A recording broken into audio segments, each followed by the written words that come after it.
This is Make and Watch. I'm Tommy Skaggs. Today we're going to be talking about a movie called Midsommar. It just came out here on July 3rd, and I went and saw it opening weekend with my friend Jason. First off, I just want to say I was really impressed with this movie. There's some things that I had that were kind of, some discussion points, but overall it was a very enjoyable movie. So let's first off go into some of the plot points.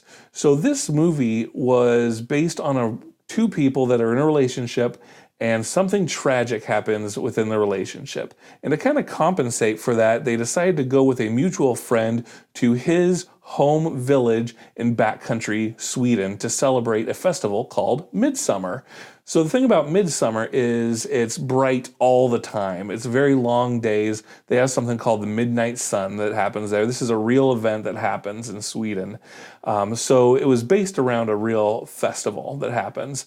But this was a smaller village, and once they get there, they're welcomed with open arms. But after a while, day to day to day, things get a little creepier. Things aren't exactly what they seem. So it kind of goes on from there. So I think that's kind of the best synopsis I can give without giving away too many spoilers.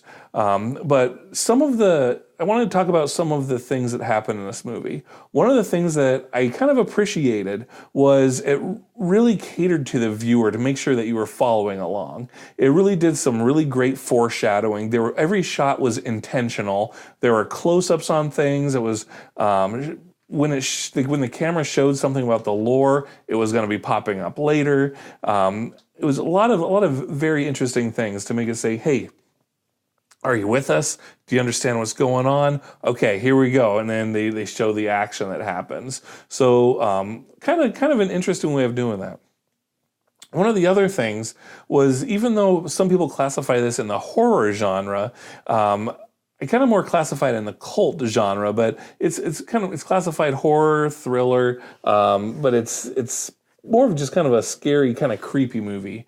But everything is bright all the time. Most movies in the genre take place at nighttime. So the beginning of the movie, when all the bad things happens in nighttime in the beginning of the movie, and then once they get to Sweden, everything is bright. When things are bad happening, everything is bright.